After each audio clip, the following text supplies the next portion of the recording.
Tuesday, February 22nd, 2022, Monaco 64, home of alternative economics and contrarian views. We can look at silver. I think we are on the cusp of a major breakout in silver. Yes, the silver squeeze movement has been going on for about over a year. I was part of that, or still am part of that, of course. I've been stacking silver since 2003, so we're going to look at that today. Before I do that, I'd like to talk a little bit about what's going on geopolitically in relationship to the Ukraine and these separatist provinces or cities, whatever you want to call it, or regions in eastern Ukraine.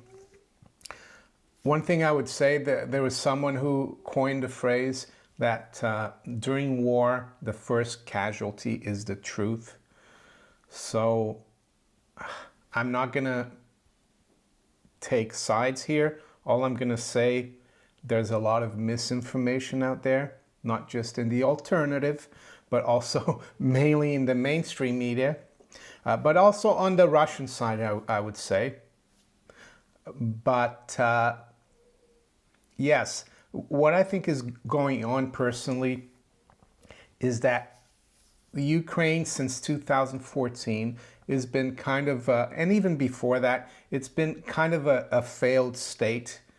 And what Russia worries about is instability on its southern border. And I would add as well that there's about 8 million ethnic Russians in the Ukraine. The population of the Ukraine is 40 million. So 20% of the people in this failed state are Russians. So I think there's a lot more to it than we're told. The mainstream media in the West, especially US and UK, are going to say, well, Russia has invaded the Ukraine, Putin has invaded the Ukraine, he's starting World War III. But why would Russia really, a country that is relatively stable, I would say, and a huge country geographically, want to take over a failed state? I think there's more to it than we're being told. And with that, I'm going to recommend a video from a YouTuber that has over 3 million subscribers. He's called Bald and Bankrupt. He's an English guy that travels mostly around the old Soviet Union republics and Russia. He speaks Russian. His name is Benjamin, I think, and he just loves going over there and meeting the people and looking at the old Soviet buildings. That's what he does. But back in March of last year, he went to this region in Ukraine, and I watched this video back then. And if you really want to understand what's going on in this region and why, yes, this is not an invasion to capture a crown jewel. So the video is called Solo Through War-Torn Donbass. So war-torn. So yeah, it's been in trouble, that region, Donbass and Donetsk, since 2014. So this is what he says in the description. In 2014, the Ukrainian part of the Donbass erupted into war. Separatists from the Lugansk and Donetsk regions took up arms and took control of Ukrainian towns all along the eastern region of the country. So why 2014? What happened then? Well, the neocons in Washington, D.C., they triggered a coup in the Ukraine, and which overthrew an elected government.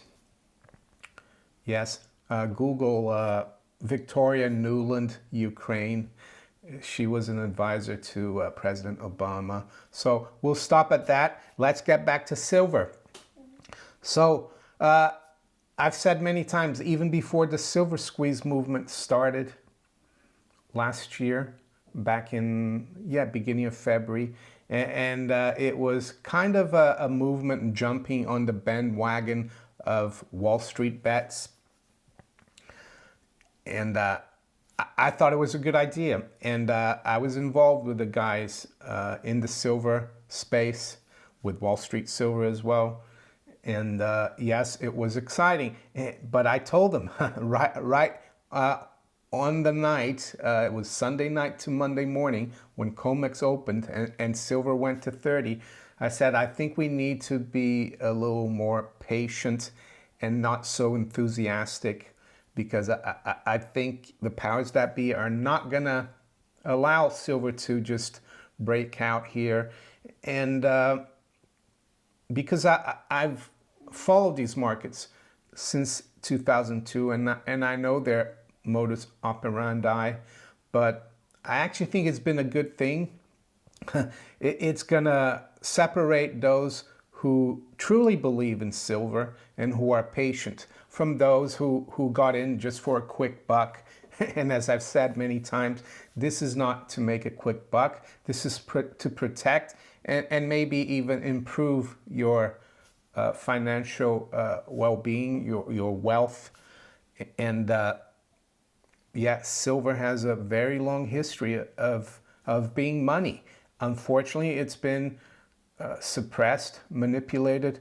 Some would argue since 1873, which is what's called the Great Crime of 1873, when the U.S. took silver from being, how can I say, legal tender, and basically went from a bimetallic standard to just a gold standard. And that hurt silver a lot. Silver has been part of many cultures, China, India. You just have to look at the words that people use for money.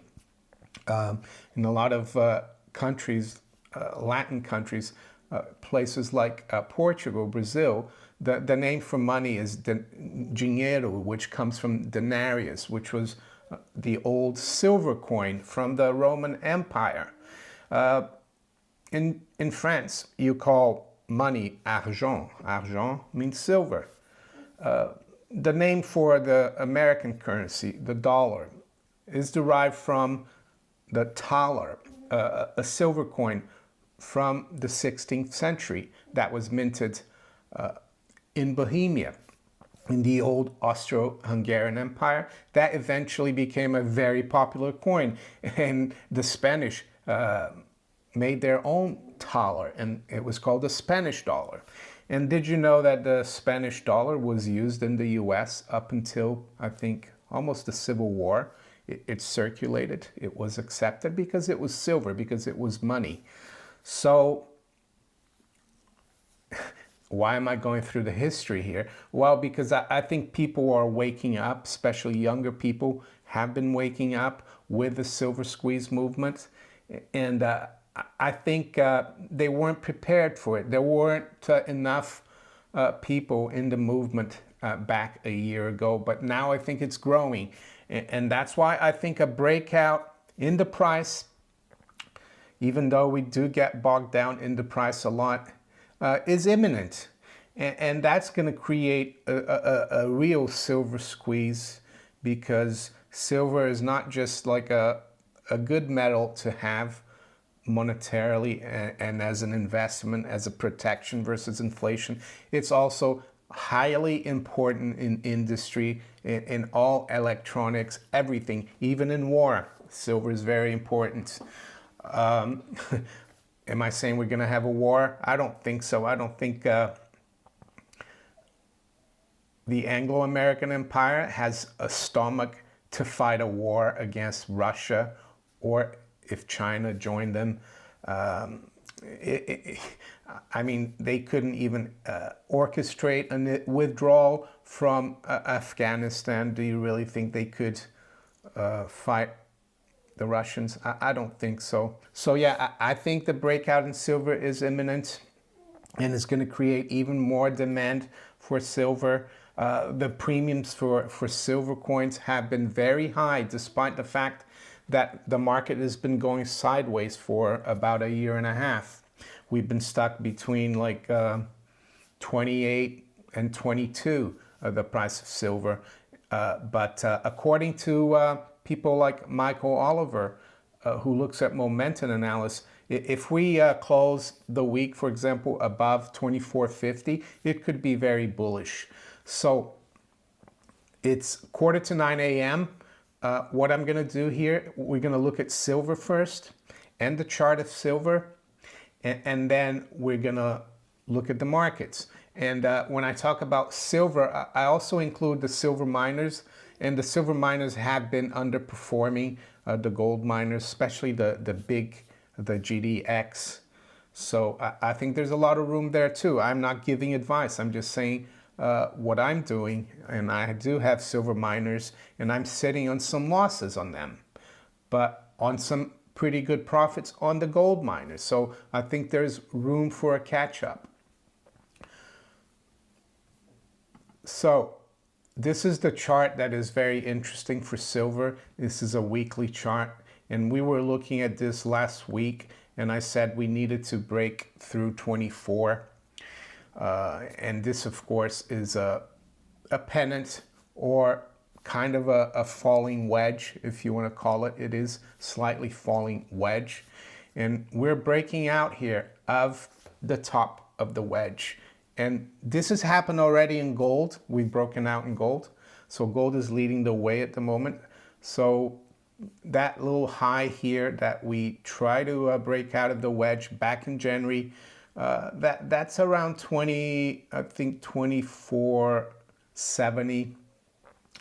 So I think even before that, we could see silver accelerate. Yes, 30 is the key level, but I think right now, if we confirm this breakout and we stay above this line, it could get to 30 very quickly. And prior to that, of course, there's a high from November last year, which was around 25.30 or 50 or thereabouts. So those are the next targets here, like 24.70 and 25.40 to 50, I would say, in silver. And as you can see here, the silver squeeze movement, that started back in the beginning of 2021, and that was January to February. And silver went from 24 to 30 in a matter of weeks. So the silver market, once it wakes up, can move very quickly.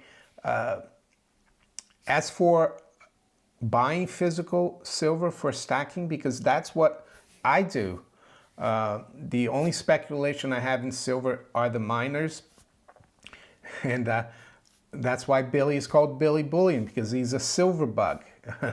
And I've been talking about stacking silver, how it's important in order to defeat the bankers for many years. It's not just since last year. Even Max Kaiser, before he jumped ship from sound money to cryptos, he started a campaign over 10 years ago about how people needed to buy silver and crash JP Morgan. And I think that's still the strategy. Even though I think JP Morgan is long silver, I think the bullion bank that is in trouble in terms of silver could be Bank of America. So yeah, some of you might think it's just easier to buy the ETFs, SLV or PSLV, but there's nothing really that substitutes buying the real thing, buying some silver coins or some silver bars. That's when you realize how valuable and precious silver and gold as well, for that matter, are.